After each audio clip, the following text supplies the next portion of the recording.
Continuamos con esta entrevista al Premio Nobel de la Paz, Adolfo Pérez Esquivel. A Gustavo Gutiérrez no lo quería Juan Pablo II.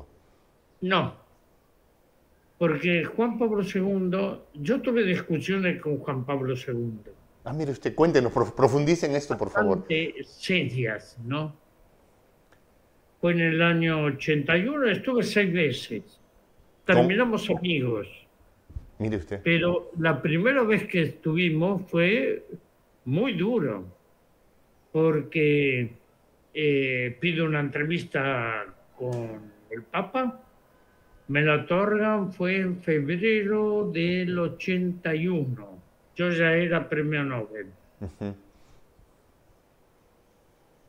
Voy al Vaticano, eh, apareció en una sala grande, enorme, de ahí del Vaticano, y yo digo, mire, yo quiero entregarle este dossier de 57 o 54 niños secuestrados y desaparecidos en Argentina.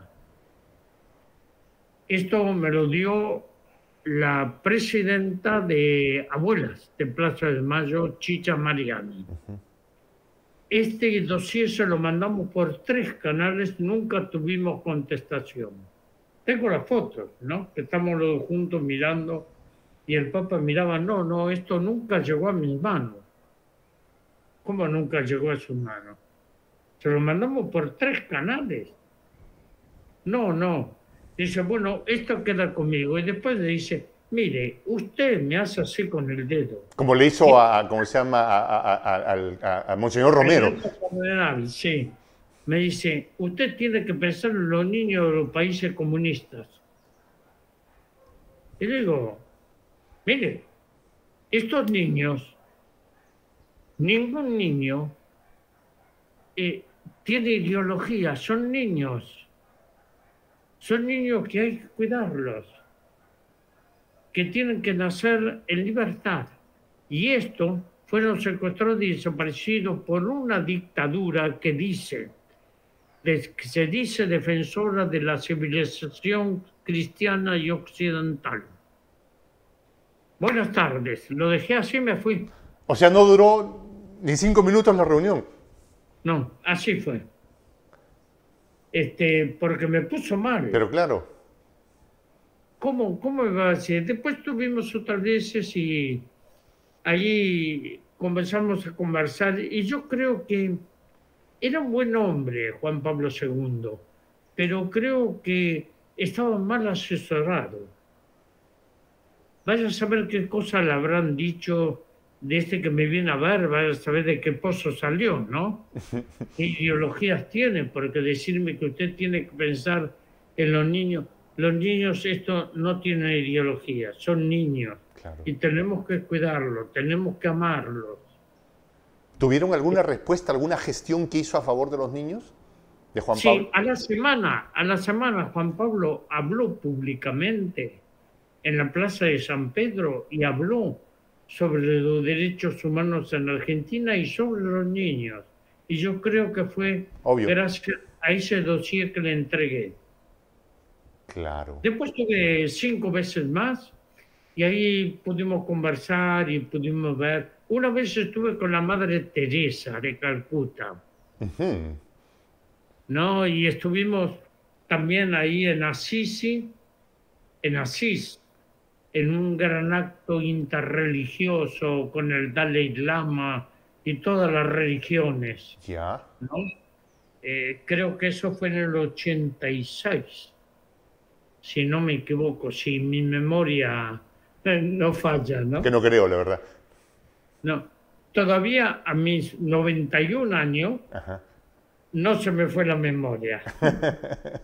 Lo que es fascinante. ¿Qué pasó en esa reunión con la Madre Teresa? Era un personaje muy distinto a Juan Pablo. Sí. No, con la Madre Teresa te puedo contar que en una reunión que tuvimos en los Palacios Licio, ahí invitado por François Mitterrand, el presidente de Francia, Daniel Mitterrand, su esposa, y estaba lleno eh, de ministros, diplomáticos. Entonces estamos juntos y la Madre Teresa me dice, yo no sé de lo que habla esta gente, no entiendo nada. Dice, y Teresa, ¿qué entendés? Era muy pícara, ¿eh? Ajá, Me dice, yo entiendo una sola cosa. Bueno, yo le seguí la corriente. claro. Y bueno, ¿cuál es esa sola cosa, la única cosa que entendés? Y me respondió eso que siempre lo guardo en mí y te lo paso. Dice que hay que poner el amor en acción. Wow. Imagínese eso materializado en un nuevo contrato social. Eso, ¿entendés? Un nuevo contrato social tiene que tener otro espíritu. El mundo cambió, las tecnologías, mira, las tecnologías ya he trabajado bastante, aceleraron el tiempo. Ujú. Hoy estamos frente a una computadora, 2 minutos, 1 minuto, nos ponemos nerviosos, ¿no? Si tenemos que ir de un lado a otro, también. Es decir, como que los tiempos, perdemos el tiempo natural. Perdemos el tiempo de sentarnos y poder contemplar a la Madre Tierra, no la belleza que nos regala todos los días y que no la vemos porque siempre estamos apurados y corremos hacia ningún lado. Corremos hacia ningún lado. Wow. Wow. Mm. Es una palabra tallada para tallarla en piedra. Maestro Adolfo, usted ha conocido a muchas personas interesantes, brillantes, líderes de opinión. Uno que particularmente le haya dejado una impronta. Uy, hay muchos. Uno, o un momento especial que usted diga, Leonidas Proaño, el obispo de Riobamba llamado el obispo de los indios. Era un sabio. Era un sabio que pertenecía al grupo del Pacto de las Catacumbas, ok, de Domitila, en Roma. Era un hombre que, por ejemplo, hubo un terremoto, lluvias torrenciales y se derrumbó la catedral. Y Fraño le decía a la gente, hay que reconstruir la catedral. Y él veía tantas necesidades de los más pobres que decía, primero, tenemos que construir la catedral en la mente y en el corazón de todos los hombres. ok. Muy agustiniano eso, ¿no? Primero, Eso era muy como, aristotélico. te cuento esto como muchas cosas, nosotros caminábamos la montaña para ir a las comunidades indígenas, íbamos a apoyarlos en la defensa de la tierra, que se la sacaban los terratenientes y los expulsaban los indígenas. A la organización. Proaño fundó la escuela radiofónica para enseñar a leer y a escribir a los indígenas, con el método de yo sí puedo, ¿no? De alfabetización. Una vez a un indígena le preguntaron, ¿y vos que tenés más de 60 años, por qué querés aprender y a escribir a esta edad? Y el indígena, con la sabiduría de los simples, le dice, quiero aprender a leer y a escribir para dejar de ser invisible. Wow. Para dejar de ser invisible. Invisible. Potente. Para dejar de ser invisible. Y por ejemplo, ahora a los jóvenes, un hombre de la edad de 91 años que ha vivido lo que usted ha vivido, pero que tiene esa magia de la sonrisa que ahorita mismo usted la tiene, ¿no? Del que se maravilla con todas las cosas que le aparecen. ¿Qué le decimos a los jóvenes? ¿Qué le dice usted, Adolfo Pérez Esquivel, a los jóvenes? Que no pierdan la sonrisa en la vida.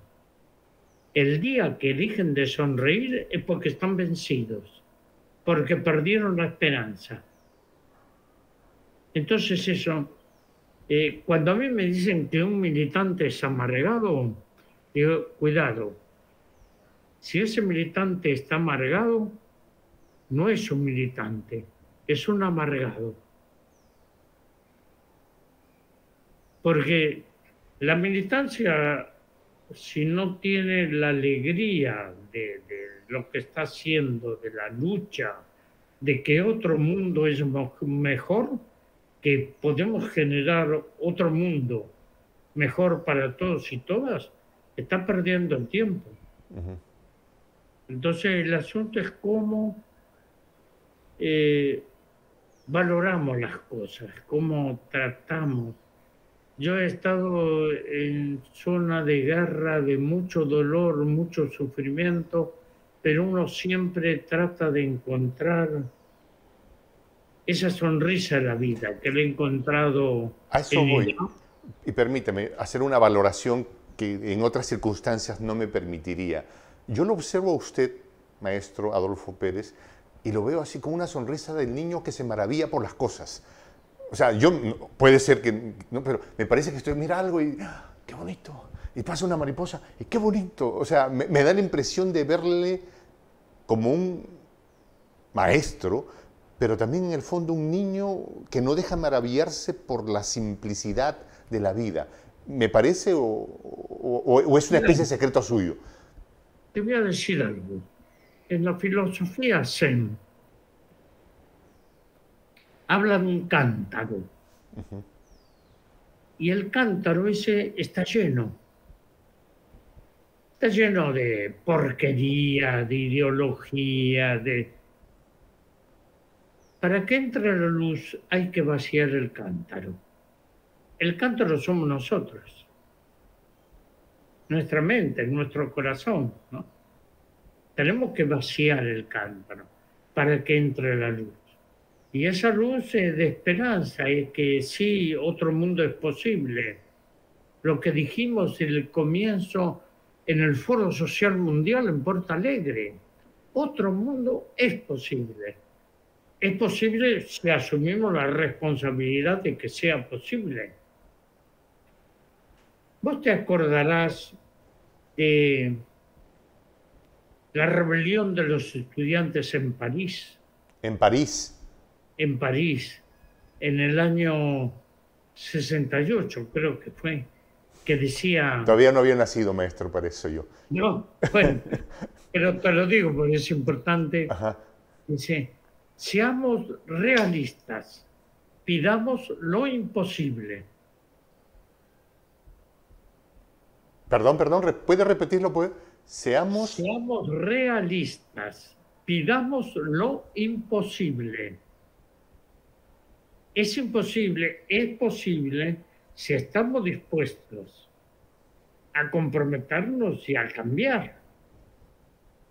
Porque si no nos quedamos en una situación de sumisión. Y para completar un poco esta charla, tenemos que ser rebeldes. Yo a mis alumnos sigo enseñando en la universidad. Que es algo que disfruta mucho, supongo.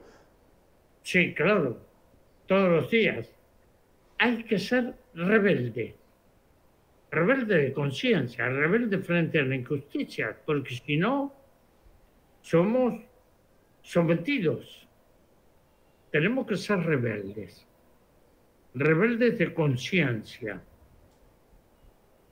sacarnos todo esto que nos agobia y mirar la vida. Yo trato de contemplar así un buen día, incluso las lluvias, las flores, y eso lo aprendí de mi abuela, que era una india guaraní. Mire usted. Mi abuela nos sentábamos Y yo le preguntaba, ella me lo recordaba después cuando era más grande, le decía, abuela, ¿qué vas a hacer cuando seas grande? Y la abuela me decía, te voy a contar las historias de mi pueblo, del pueblo guaraní, porque ella era una salvaje, era una mujer de la selva, Ya. son los salvajes. Yo me indigno mucho cuando me dicen, me hablan del capitalismo salvaje. Yo no conozco un solo salvaje capitalista. ¿Conoces a alguien? No, pensándolo bien. No, ¿No? no. No, ¿Y usted aprendió algo de guaraní? ¿eh? ¿Usted aprendió No, algo? de chico sí entendía. Ahora, de lo que nunca me olvido, como andar en bicicleta, son las malas palabras. Ah, bueno. Eso, ¿Conoció a personajes tipo, no sé, Fidel Castro? sí. Impresión. Fidel era un amigo, hablé mucho con Fidel, era un hombre con una gran sabiduría y con él fui cuando creó la Escuela de Medicina, cuando comenzó a mandar los médicos a los países que lo necesitaban, la operación Milagro para operar Las las cataratas. cataratas de... Era un hombre, la educación, le, le preocupaba mucho la educación y por eso generó ese Yo sí puedo, que era un método de alfabetización. Fidel, lamentablemente, el bloqueo de Cuba a Cuba por Estados Unidos es inexplicable, ¿no? Claro, en un momento tuvieron que recurrir a la lucha armada, pero no era lo que quería Fidel. Fidel quería otra cosa. Pero he conocido mucha gente, a eh, Allende, Ernesto Cardenal, Ernesto Cardenal.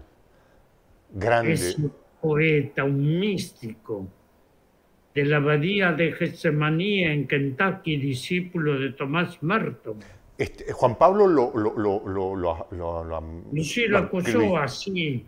Porque él se Sí. arrodilló y le dijo, Esa fue mi segunda discusión con Juan Pablo. Por, cuéntenos un e- poco, por favor. sí, por eso, ¿no? Porque la situación de Nicaragua fue muy... Nosotros trabajamos mucho ahí y llevamos al barco de la paz desde Noruega y Suecia al puerto de Corinto, que habían bombardeado y minado la entrada del puerto en Corinto. Y ahí fuimos con el barco con 5 premios Nobel. George Wall, Linus Pauling, Betty Williams y yo, ¿no? Y había una organización de las iglesias que también habían recibido el premio Nobel y llevamos la solidaridad.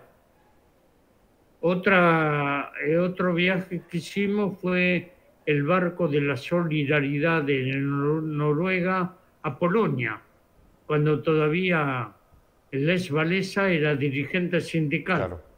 Y llevamos, era un barco médico. Llevamos un hospital de campaña, medicinas para entregar al pueblo polaco. Y los soviéticos se molestaron. Se molestaron todos, Todos. pero al final logramos, nos desviaron las cañoneras polacas a la frontera de Polonia con Alemania y ahí logramos entregárselo a los obispos de Polonia. El gobierno se quería quedar con eso. Y nosotros no descargamos el barco hasta tener a los obispos presentes.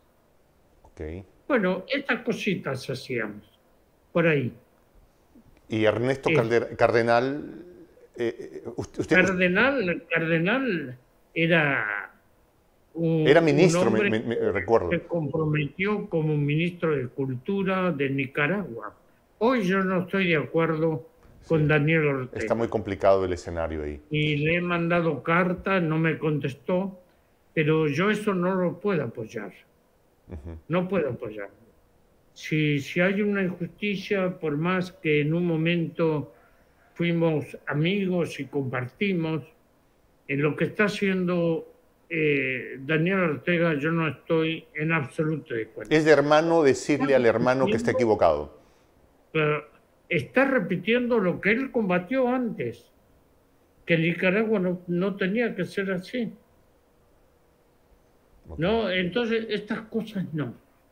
Nosotros tenemos que defender la vida. El sentido de vida de las personas y los pueblos. Ok. Pero no podemos permitir las injusticias.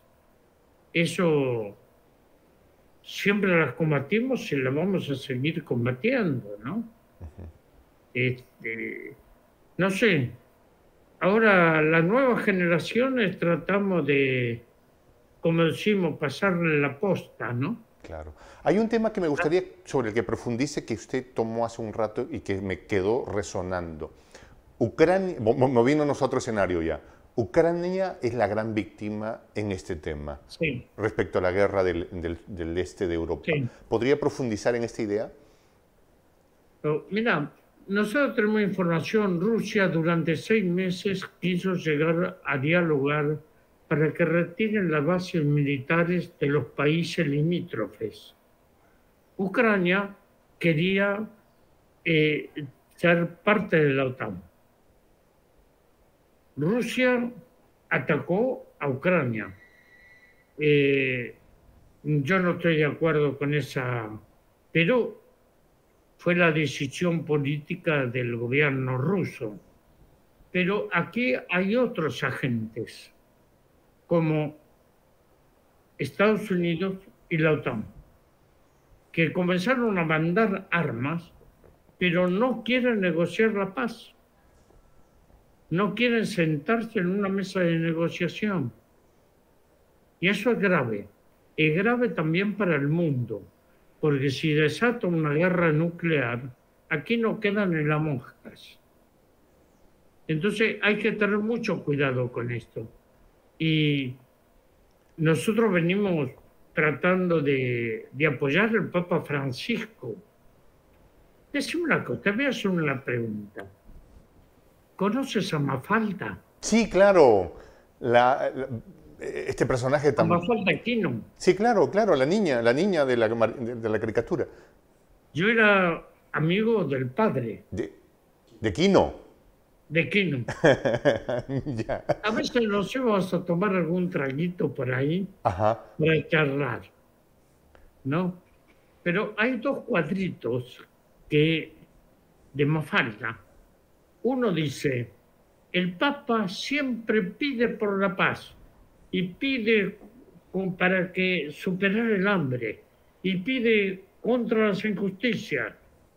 En el otro cuadro dice, pero siempre encuentra el teléfono ocupado. Kino. ¿Entendés? Hacemos muchos esfuerzos de ver si hay alguna salida. No sé qué puede pasar. El mundo en este momento está viviendo la incertidumbre. Aparte tuvimos la pandemia esta.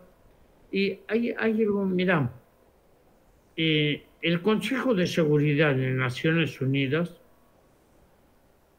hay un periodista que seguro que lo conoces, Ignacio Ramonet, de Le Monde Diplomatique. Ya. ¿Sí?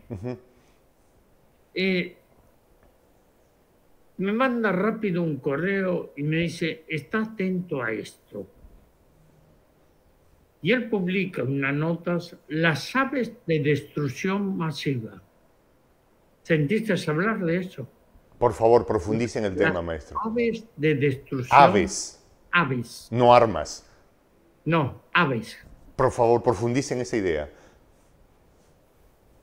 Las aves migratorias tienen un recorrido todos los años que van de un continente a otro. O de un polo al otro. Sí, se sabe qué aves van. Por ejemplo, aquí, a la Argentina, nosotros tenemos una casa en la costa, ahí por Mar del Plata, por Chapalmalal, y todos los años llegan las golondrinas de San Francisco, Estados Unidos. Entonces, las aves encontraron 36 laboratorios en Kiev, en Ucrania, pero no manejado por los ucranianos, manejado por Estados Unidos. Y entonces esas aves le ponen cápsulas de virus y las largan. Cuando llegan allá, esas aves desprenden las cápsulas, infestan. Entonces, eso yo no sé, ni en ciencia ficción me imaginé una locura así. Y un nivel de maldad tan grande, porque niños, ancianos, cualquiera se infecta con una... Todo. Ahí no hay distinción. Y Ignacio Ramonet lo denuncia esto y lo publica, nosotros también lo hemos publicado sobre esto porque, no sé, son mentes diabólicas para pensar esas cosas. Entonces, Rusia llevó toda la información a la mesa del Consejo de Seguridad. Naciones Ahora, ¿qué Unidas. puede pasar con todo esto? Creo que Naciones Unidas tiene cosas muy buenas y otras no tantas. Pero Naciones Unidas necesita de una reforma estructural, ¿Un nuevo contrato social? un nuevo contrato social, justamente, de los organismos internacionales. Porque Naciones Unidas en este momento está manejado desde el año 45 por 5 grandes potencias. Estados Unidos es la dominante en Naciones Unidas. Pero Naciones Unidas no puede comunicar una... Hoy, cuando crean esto, eran 57 estados. Hoy son 193 estados. Y Naciones Unidas no puede tomar ninguna resolución porque se lo bloquean los países que tienen derecho a veto. Por ejemplo, Israel y Palestina. ¿Por qué no se soluciona? Porque no quieren. El caso de ¿Por Cuba, qué ¿no? Claro, ¿por qué no llaman a una asamblea general para determinar qué está pasando y poner las mesas de negociación para terminar la guerra? No lo hacen. Siguen mandando armas, siguen mandando dinero, siguen el pueblo, por eso digo, el pueblo ucraniano es la víctima. El pueblo ucraniano está sufriendo los grandes intereses económicos y políticos de las grandes potencias. Esto es inhumano. Esto viola todos los derechos. Nosotros esto no podemos dejarlo, tenemos que denunciar, aunque siempre vamos a encontrar el teléfono ocupado. Aunque siempre intentaremos, seguiremos llamando. Maestro, el gran sueño de la patria grande, ¿cómo lo ve? Sí. ¿Estamos en proceso? ¿Vamos a lograrlo? Hay gentes que estamos enamorados de esta idea. Y claro, entonces lo más racional en este asunto es exigir lo imposible, más o menos parafraseando. Mira, estamos trabajando por la patria grande hace muchas décadas. Muchas décadas. Hoy los movimientos indígenas se están hundiendo. Hay un movimiento que hay que prestarle mucha atención, el movimiento de mujeres. La mujer va transformando la sociedad. También hay mujeres que están pensando en la patria grande. Los sindicatos, que antes no se conocían, pero ¿sabes lo que nos falta? La interrelación cultural. Exacto. la interrelación cultural, eso aquí si a un estudiante le decís, ¿quién es César Vallejo? No lo conocen. No, ¿quién Incluso en es Perú, Oscar? ¿Eh? tristemente. Incluso en Perú, tristemente. Claro, ¿quién? Ciro Alegría. Yo me acuerdo con Ciro Alegría, incluso lo manejo en muchas de mis clases. El mundo es ancho y Ay, ajeno. Pero también me acuerdo de Atahualpa Yupanqui, que dice, las penas son de los hombres y las vaquitas son ajenas. Dice, los ejes de mi carreta nunca los voy a engrasar. Que sigan, ¿no? Diciendo esto, las penas son de nosotros y las vaquitas son ajenas. ¿Cómo trabajamos para que esto, de la época de la independencia aquí, hubo muchos intentos? La UNASUR fue uno de poder articular, integrar el Mercosur, la CELAC, la unidad latinoamericana. Y lo único que nos puede salir, puede ayudar a salir de esta postración, trabajar por la patria grande. Y ahí estamos todos los días. La lucha en los derechos humanos, la enseñanza, la participación social, cultural, política también, está dirigida a ese esfuerzo, ¿no? Por eso es tan importante ese nuevo contrato social. yo me acuerdo de una declaración del presidente Pepe Mujica que dijo, nosotros, en aquel momento cuando él era presidente, ¿no? Intentamos impulsar la integración de Latinoamérica y el Caribe, pero nos equivocamos, dice él, ¿no? Porque quisimos hacerlo con Lula, con Kirchner, los que estábamos, con Correa, pero lo hicimos a través de UNASUR, por ejemplo, ¿no? Pero la gente no lo compró, no lo asumió como algo personal, porque vieron que era una organización medio diplomática, Intergubernamental. burocrática, perteneciendo a... Pero no lo asumieron. Entonces Pepe decía, Pepe Mujica decía, lo que aquí necesitamos es que la gente se conozca, ¿no? Armar una cultura integracionista, ¿no? Entonces yo, ya Así tomando es. esta bandera, me asumo, pues, ¿no? Que la gente, o sea, tenemos que integrarnos entre tambores, aromas de comidas, cantos. La cultura es el encuentro intercultural. Estamos trabajando en esto. Desde las universidades, en los barrios, en las organizaciones. Esto que te conté, 18.000 jóvenes, de jóvenes en memoria. Es decir, trabajamos esto, ¿no? Eso, yo tengo mucha confianza en que estos jóvenes van a retomar eso a partir de saber quiénes son. Porque si ellos no reconocen su identidad, van a ser devorados por la sociedad de consumo. Entonces, es cómo generar conciencia crítica y valores. Lo que para mí la educación es importante, que es generar conciencia de hombres y mujeres para la libertad, porque sin libertad no hay capacidad de amor. Necesitamos saber quiénes somos.